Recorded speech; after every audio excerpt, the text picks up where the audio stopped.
Voltamos então, pessoal, continuando aqui o conteúdo sobre direito de igualdade. A gente tinha respondido essa questãozinha aí, né? E agora vamos seguir, vamos fazer outras questões. Que é prova para auditor substituto de conselheiro, Tribunal de Contas do município do Rio, provinha de 2015. Os direitos coletivos a que se refere o capítulo 1º do título 2º da Constituição de 1988 são direitos a. Individuais de exercício coletivo, b. Sociais, c. Transindividuais de natureza indivisível, cujos titulares são pessoas indeterminadas e ligadas por circunstâncias de fato, d. Transindividuais de natureza indivisível, cujo titular é um grupo, uma categoria ou uma classe de pessoas ligadas entre si ou com a parte contrária por uma relação jurídica base. Ou letra E, individuais homogêneos, assim entendidos os decorrentes de origens múltiplas e diversas. Os direitos coletivos, né, na verdade indicados aqui na Constituição, como eu falei antes, são direitos, os que estão no capítulo 1º, tá? São direitos individuais de exercício coletivo. Talvez o melhor exemplo seja o direito associativo, né, de liberdade associativa. É um direito que você exerce individualmente, você detém esse direito como indivíduo, mas você só consegue exercê-lo coletivamente, na presença de outras pessoas, né? Mais uma questãozinha. Os direitos sociais estabelecidos no artigo 6º da Constituição Federal consistem em prestações positivas do Estado interligadas à concretização da igualdade. À luz do citado artigo, considere: 1. O direito à moradia não é necessariamente direito à casa própria, na medida em que não se confunde com o direito de propriedade. Legal, né? Essa questão aí. 2. O direito ao trabalho é um direito subjetivo a um trabalho remunerado na iniciativa privada ou disponibilizado pelo poder público. 3. O direito ao lazer relaciona-se com a qualidade de vida, meio ambiente sadio e equilibrado, descanso e ociosidade repousante. 4. O direito à segurança é prerrogativa constitucional indisponível, garantido mediante a implementação de políticas públicas, impondo ao Estado a obrigação de criar condições objetivas que possibilitem o efetivo acesso a tal serviço. Resposta correta, letra E, 1, 3 e 4. Por que a 2 está errada, né? Porque não tem nada a ver, né? Direito do trabalho é um direito subjetivo a um trabalho remunerado na iniciativa privada ou disponibilizado pelo poder público, né? Não tem nada a ver essa redação. O resto tudo está corretinho, né? Próximo.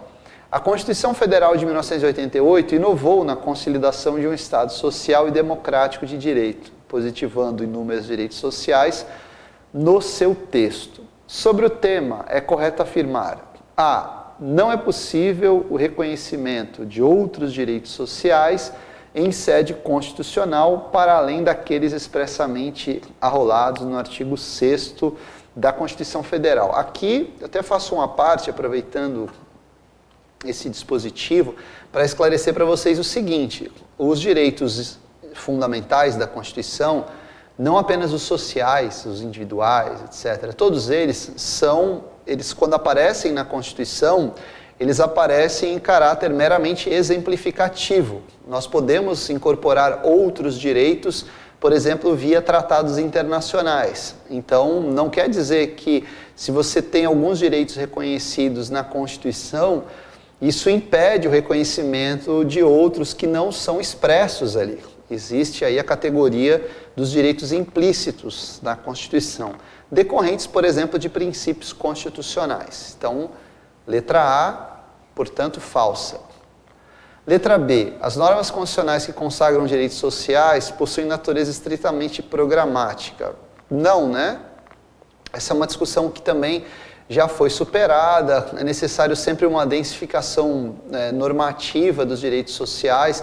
Portanto, você vai ter normas ali que não são totalmente programáticas, são normas que têm, são normas até com uma estrutura lógica um pouco mais precisa, mais específica, né? É o caso, por exemplo, das regras do artigo 7º da Constituição, que prevêem uma série de direitos aos trabalhadores e que não são propriamente normas programáticas.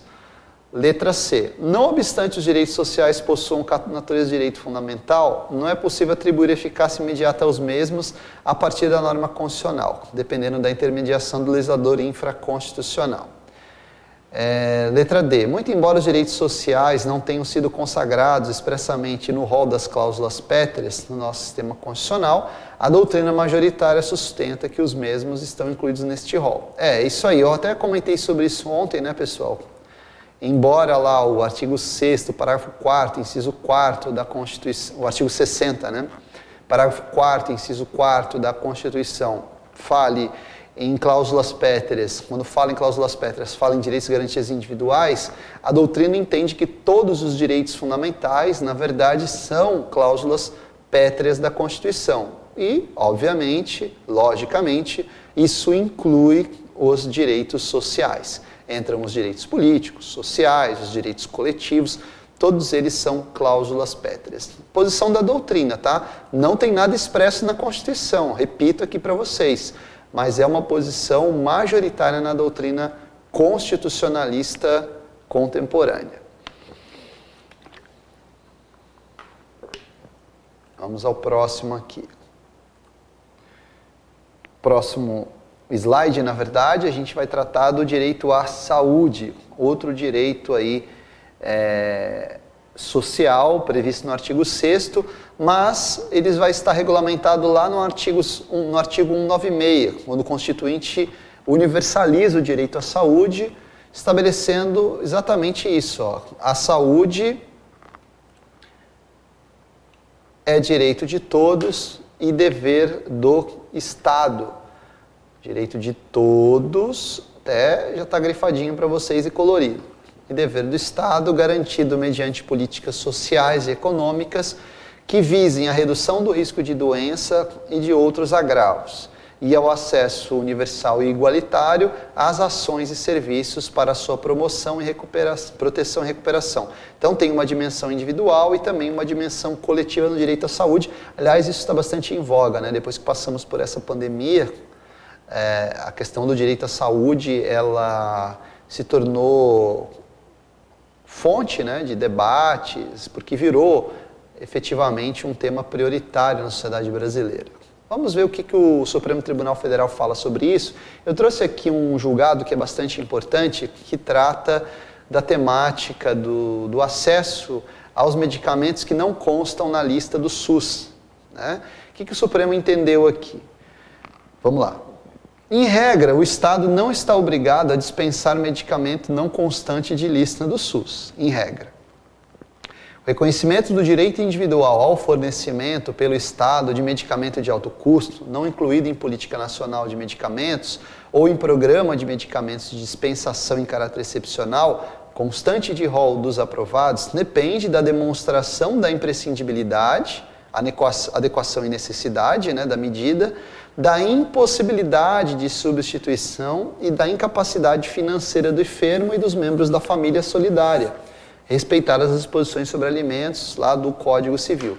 Então, 3 são os requisitos que devem ser preenchidos para que haja o acesso a esses medicamentos de alto custo que não estão na lista do SUS, né? Quais são aqui, ó? A imprescindibilidade, a impossibilidade de substituição e a incapacidade financeira do pleiteante, né? Daquele que não tem condições, nem ele, nem a família, de pagar pelo medicamento, tá?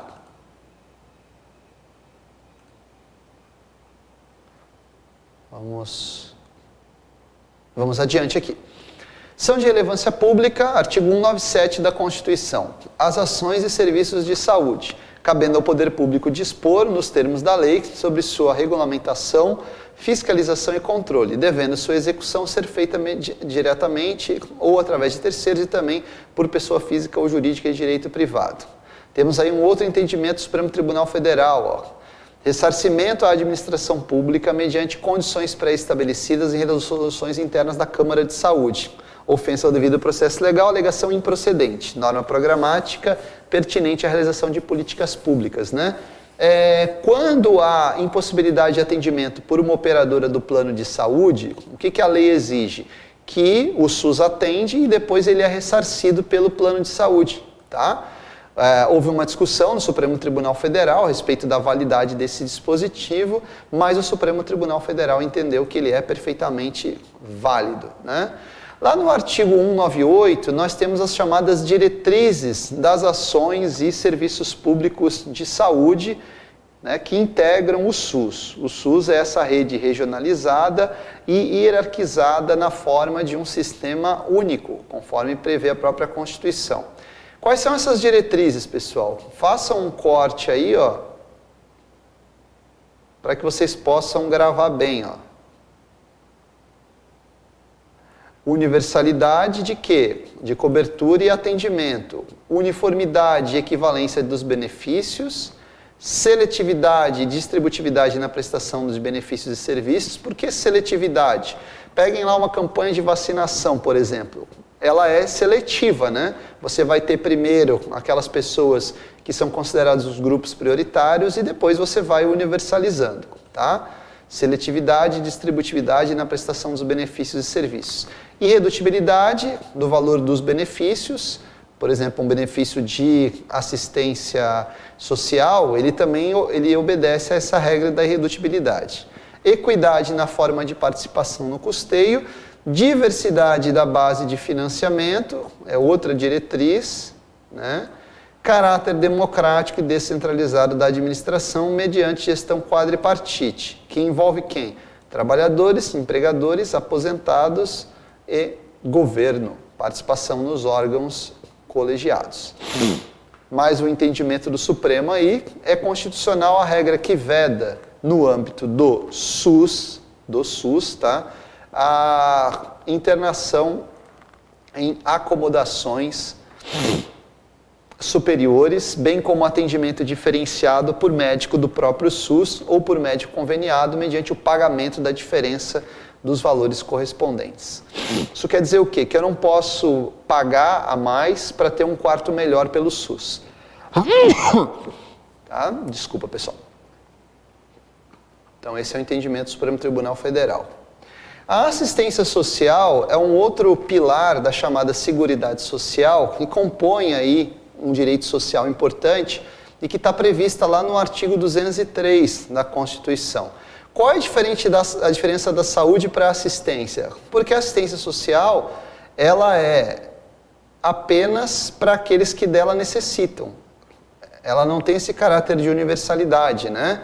Então ela visa proteção à família, maternidade, infância, adolescência, velhice, ampara as crianças e adolescentes carentes, promoção da integração ao mercado de trabalho, a habilitação e reabilitação das pessoas portadoras de deficiência, a promoção de sua integração à vida comunitária. E aqui um ponto importante, ó, garantia de um salário mínimo de benefício mensal à pessoa portadora de deficiência e ao idoso que comprovem não possuir meios de prover a própria manutenção ou de tê-la provida por sua família conforme dispuser a lei, né? Essa lei é a lei de LOAS, a Lei Orgânica da Assistência Social. Aliás, o Supremo entende que os estrangeiros que residem no país são beneficiários da assistência social prevista no artigo 203, inciso 5º, ou seja, têm direito a receber aquele benefício de um salário mínimo, uma vez atendidos os requisitos constitucionais e legais. Lembrando, né, pessoal, esse benefício assistencial, ele é apenas para aqueles que necessitam, pessoas que estão em condição de miserabilidade. Ah, mas o auxílio emergencial é isso? O auxílio emergencial ele é um benefício assistencial, mas ele não é o único. Assim como o Bolsa Família também não é o único benefício assistencial. A gente tem um conjunto aí de benefícios assistenciais que são pagos, né? Agora, na verdade, vai ser Auxílio Brasil, né? E não mais Bolsa Família. Temos também aí o direito à educação, né? Direito à educação como um direito social previsto no artigo 6º e também no artigo 205 da Constituição. A educação, direito de todos e dever do Estado e da família, será promovida e incentivada com a colaboração da sociedade, visando ao pleno desenvolvimento da pessoa, seu preparo para o exercício da cidadania e também, claro, sua qualificação para o trabalho. Temas interessantes aí sobre educação que chegaram ao Supremo Tribunal Federal. Homeschooling, o estudo em casa, recurso extraordinário 888-815. O que o Supremo entendeu? É lícito o cumprimento pela família do dever de prover educação condicionado à regulamentação legal.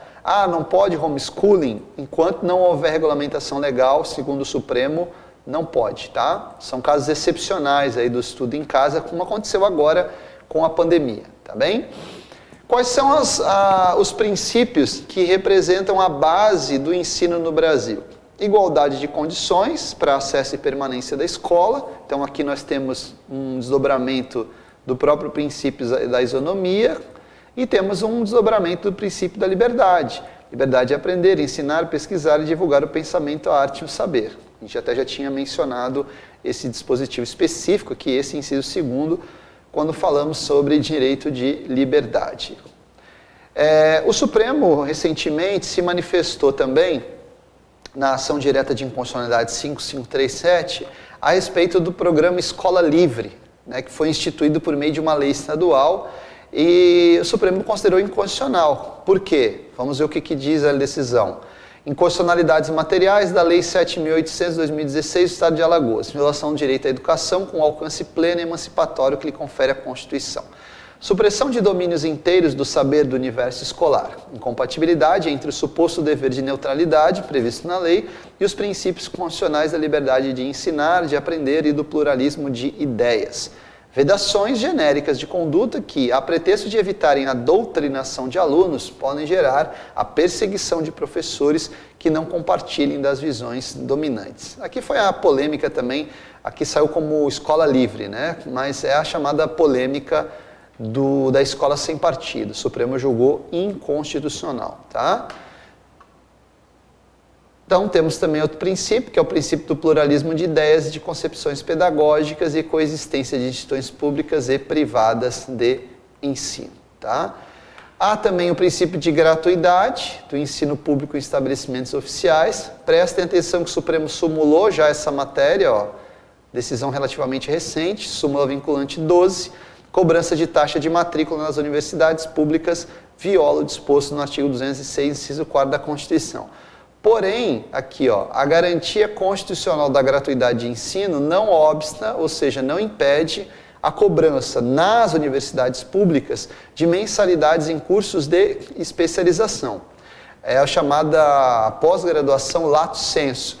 A universidade não pode cobrar, a universidade pública não pode cobrar pela pós-graduação stricto sensu, mestrado e doutorado, mas o Supremo entende que ela pode cobrar pelas pós-graduações lato sensu, tá? No caso aí das especializações.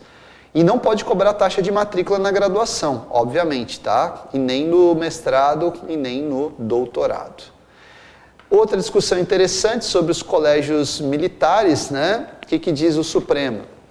Os colégios militares, integrantes do sistema de ensino do Exército, instituição secular da vida social brasileira, possuem peculiaridades aptas a diferenciá-los dos estabelecimentos oficiais de ensino e qualificá-los como instituições educacionais sui generis, né? Ou seja, que não se enquadram em nenhuma classificação específica, por razões éticas, fiscais, legais e institucionais. A cota mensal escolar nos colégios militares não representa ofensa à regra constitucional de gratuidade do ensino público, porque havia essa dúvida. Se a súmula vinculante diz que o ensino é gratuito em estabelecimentos oficiais, como é que fica a cota, a validade da cota que é paga nos colégios militares? Então o Supremo entendeu que não há ofensa concreta ou potencial ao núcleo de intangibilidade do direito fundamental à educação. E ali até foi complementado o raciocínio, né? A contribuição dos alunos para o custeio das atividades do Sistema Colégio Militar do Brasil não possui natureza tributária, tendo em conta a facultatividade do ingresso ao sistema de ensino do Exército, segundo critérios meritocráticos, assim como a natureza contratual do vínculo jurídico formado. Outros princípios: valorização dos profissionais da educação escolar, garantidos na forma da lei planos de carreira, com ingresso exclusivamente pelo concurso público, né? Gestão democrática do ensino público na forma da lei, garantia de padrão de qualidade, piso salarial profissional, garantia do direito à educação e aprendizagem ao longo da vida, né? Esses são os princípios aí da educação. Eu só não falei aqui da previdência social, né, pessoal, porque geralmente é matéria que é trabalhada lá em direito previdenciário, né? Mas quando nós falamos ali de saúde e de assistência social, a gente está falando de dois eixos do tripé da seguridade. O terceiro seria a previdência social. Então, saúde, assistência e previdência são os três pilares da chamada Seguridade Social no Brasil, tá? É que lá no artigo 6º, o Constituinte fala, né, da saúde, da previdência e da assistência. E depois, lá no título da ordem social, o Constituinte ele fala lá da Seguridade Social e aí vai falar especificamente da saúde, da previdência e da assistência. E agora nós vamos falar dos direitos sociais dos trabalhadores, né, lá do artigo 7º da Constituição. Uma peculiaridade aqui: apesar deles serem denominados direitos sociais, eles estarem no capítulo dos direitos sociais, eles são, na verdade, direitos típicos dos trabalhadores, são direitos da classe trabalhadora, né? Então eles não têm aquele caráter de universalidade dos outros direitos sociais, sobretudo educação e saúde. Então aqui eles são muito mais garantias individuais do trabalhador do que propriamente direitos sociais. Peguem um exemplo ali do fundo de garantia, né, aqui no inciso 3º do artigo 7º, o próprio seguro-desemprego, né, com o salário mínimo, o piso salarial, a irredutibilidade do salário. Nós vamos até fazer algumas questões sobre esses temas agora. Garantia do salário nunca inferior ao mínimo para os que recebem remuneração variável, o 13º, o adicional noturno, né, a participação dos lucros. Tudo isso aqui são direitos da classe trabalhadora. Jornada de trabalho, licença paternidade, licença gestante, são direitos da classe trabalhadora. O que vocês vão entender por classe trabalhadora na perspectiva constitucional? Os trabalhadores rurais, urbanos e hoje também, muito importante, isso cai em prova, os empregados domésticos, tá?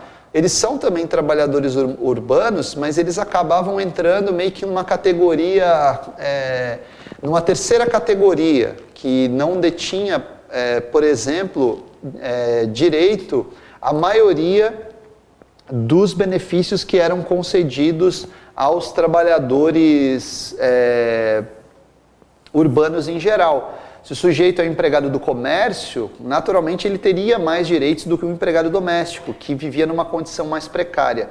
Isso mudou com a PEC dos domésticos, o PEC das domésticas, que alterou vários dispositivos aqui do artigo 7º, né? Alterou ali, ó, não é que não alterou vários dispositivos, mas trouxe impacto para esses dispositivos, porque assegurou vários direitos, como por exemplo o fundo de garantia, para as domésticas. A gente fala as domésticas porque a maioria é composta por mulheres, mas nada impede que homens também sejam trabalhadores domésticos. Então incorporou vários direitos que normalmente não eram atribuídos a essa categoria de trabalhadores. E é isso, aliás, que a gente vai trabalhar agora, a gente vai abordar nas questões que a gente vai resolver na sequência. Vamos lá. A Constituição Federal assegura a categoria dos trabalhadores domésticos, atendidas as condições estabelecidas em lei, entre outros, o direito a seguro contra acidentes do trabalho, a cargo do empregador, sem excluir a indenização a que este está obrigado, quando incorrer em dolo ou culpa. B. 13º salário com base na remuneração integral ou no valor da aposentadoria. C. Proibição de trabalho noturno, perigoso ou insalubre a menores de 18 anos, de qualquer trabalho a menores de 16 anos. D. Licença gestante sem prejuízo do emprego e do salário com a duração de 120 dias. E letra E. Jornada de 6 horas para o trabalho realizado em turnos ininterruptos de revezamento, salvo negociação coletiva. Qual é a correta aqui? Letra A. Ó. Seguro contra acidentes de trabalho. Direito atribuído também aos empregados domésticos, tá? Essa é a resposta correta. Por exemplo, hoje os empregados domésticos podem também ter suas convenções coletivas, né? É algo que era inédito até um tempo atrás, não havia essa previsão na Constituição. Próxima questão aqui. É direito dos trabalhadores urbanos e rurais assegurado na Constituição Federal, além de outros que visem a melhoria de sua condição social? A. Remuneração do serviço extraordinário superior no mínimo em 60% ao do normal. Quem trabalha sabe que não, né? No mínimo 50%. B. A irredutibilidade do salário, salvo disposto em convenção coletiva ou acordo individual de trabalho. C. Jornada de 4 horas para o trabalho realizado em turnos ininterruptos de revezamento, salvo negociação coletiva. D. A proibição de distinção entre trabalho manual, técnico e intelectual ou entre os profissionais respectivos. E letra E. Seguro contra acidente de trabalho a cargo do FAT, Fundo de Amparo do Trabalhador, com averiguado dolo ou culpa do empregador. Correta aqui, ó. Proibição, distinção entre trabalho manual, técnico e intelectual ou entre os profissionais respectivos, né? Essa é a questão correta. Isso aqui a gente viu que estava errado, né? Essa aqui também, exposto em convenção coletiva ou acordo individual, também errado. Jornada de 4 horas também está errado, né? Isso aqui também está errado, FAT, né? A Constituição nem fala a respeito de FAT nesse tópico. Então vocês vão ficar aí com a letra T, tá, pessoal? Proibição de distinção entre trabalho manual, técnico e intelectual ou entre os profissionais respectivos. Ah, mas eu não posso, até um adendo aqui, uma ressalva, eu não posso ter remunerações distintas dentro da mesma empresa? Pode, há possibilidade de remunerações distintas de acordo com os planos de carreira, mas isso vai estar regulado na lei federal, tá? Vamos para mais uma questão. Na redação vigente do parágrafo único do artigo 7º da Constituição Federal, tal como conferida pela Emenda Constitucional número 72 de 2013, que é a Emenda dos Domésticos, são assegurados aos trabalhadores domésticos os direitos a reconhecimento das convenções e acordos coletivos de trabalho, ó, acabei de falar, né? E proibição de qualquer discriminação no tocante a salários e critérios de admissão do trabalhador portador de deficiência. B. Proteção do salário na forma da lei, constituindo crime sua retenção dolosa. E participação nos lucros ou resultados desvinculada da remuneração. Essa aqui seria engraçado, né? Empregado doméstico ter direito ter a participação nos lucros, porque não é inerente, né, à atividade do doméstico produzir lucro, né? Pelo menos não diretamente. Duração do trabalho normal não superior a 10 horas diárias, 44 semanais, facultada a compensação de horários, a redução da jornada, mediante acordo ou convenção coletiva. 10 horas é bastante tempo, né? D. Licença gestante, sem prejuízo do emprego e do salário, com a duração de 120 dias, proteção em face da automação na forma da lei. Esse aqui também, né? Vejam se faz sentido. E letra E, piso salarial proporcional à extensão e complexidade do trabalho e redutibilidade do salário, salvo disposto em convenção ou acordo coletivo, né?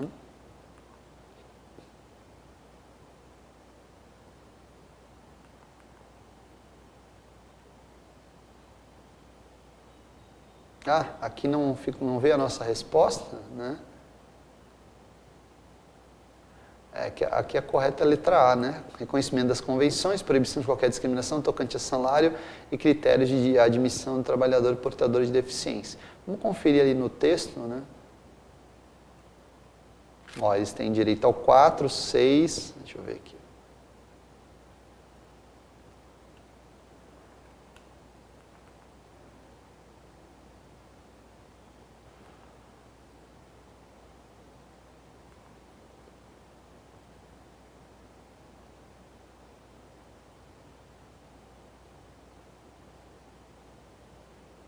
É, isso mesmo, né? É o inciso 31, que se aplica ao doméstico, né?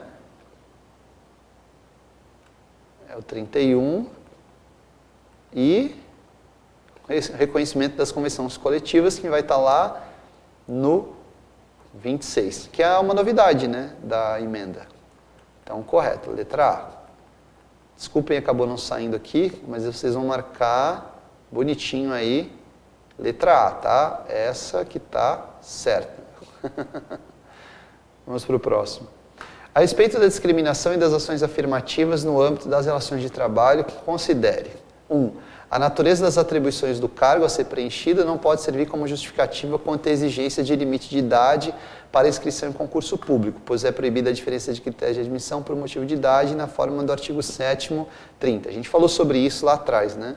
Presunção de despedida discriminatória alcança o empregado portador de doença grave, independentemente de a enfermidade suscitar estigma ou preconceito. Assim também o empregado portador de vírus HIV, de modo que, em ambos os casos, o trabalhador tem direito à reintegração ou à indenização concernente aos salários e consectários legais do período de 12 meses. 3.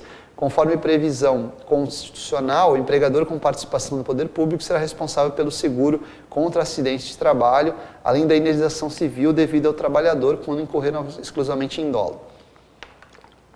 E, número 4, não obstante a proibição de distinção entre trabalho manual, técnico e intelectual ou entre os profissionais respectivos, é possível a equiparação salarial no tocante ao trabalho intelectual, dada a inviabilidade de aferição da perfeição técnica por critérios objetivos. É só essa que está certa, tá, pessoal?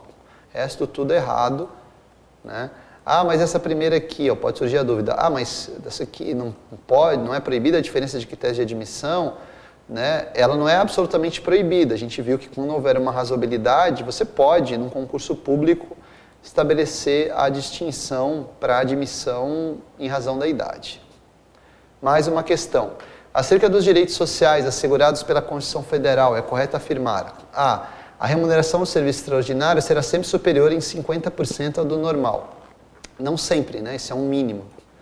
B. O salário família é direito apenas do trabalhador considerado de baixa renda, nos termos definidos em lei. Acho que é isso aí mesmo, né? É assegurada ao empregado a participação nos lucros ou resultados vinculada à remuneração e à participação na gestão da empresa. Não. Para o trabalho realizado em turnos ininterruptos de revezamento, a jornada será sempre de 6 horas. É assegurada a eleição em todas as empresas de um representante dos empregados com a finalidade exclusiva de promover o entendimento direto com os empregadores. Não. Correta essa aqui, né? Do salário família. Tá bom? Não será sempre de 6 horas não, tá? Esse aqui que está o erro aqui, né? Sempre de 6 horas. Próximo. O trabalho configura-se como um dos direitos sociais assegurados pela Constituição Federal de 88. Dentre os direitos garantidos constitucionalmente aos trabalhadores urbanos e rurais, é correto: A. Redução dos riscos inerentes ao trabalho por meio de cursos formativos sobre segurança no trabalho. B. Adicional de remuneração para as atividades penosas, insalubres ou perigosas, desde que noturnas, na forma da lei. Nada a ver, né? Proteção do salário na forma da lei, constituindo crime sua retenção culposa. Não, é dolosa. Garantia de salário eventualmente inferior ao mínimo? Não. Proteção do mercado de trabalho da mulher mediante incentivos específicos nos termos da lei. Correta. Letra E. Próxima. Responda a questão considerando as assertivas abaixo. 1. É proibido todo e qualquer trabalho infantil, mas permitido o trabalho de adolescentes a partir dos 16 anos de idade. Beleza. Salvo na condição de aprendiz desde os 12 anos de idade. Não, né? Errado. Então já eliminamos a 1, né? A A e a E já cai fora. O Plano Nacional da Juventude, com periodicidade quinquenal, deverá ser estabelecido por lei para articulação das várias esferas do poder público visando a execução das políticas públicas destinadas aos jovens. É vedada a remoção de grupos indígenas de suas terras, salvo de referendo do Congresso Nacional em caso de catástrofe ou epidemia que põe em risco sua população ou no interesse de soberania do país após deliberação do Congresso Nacional, garantido em qualquer hipótese o retorno imediato, logo que cesse o risco. Só essa que está correta, tá?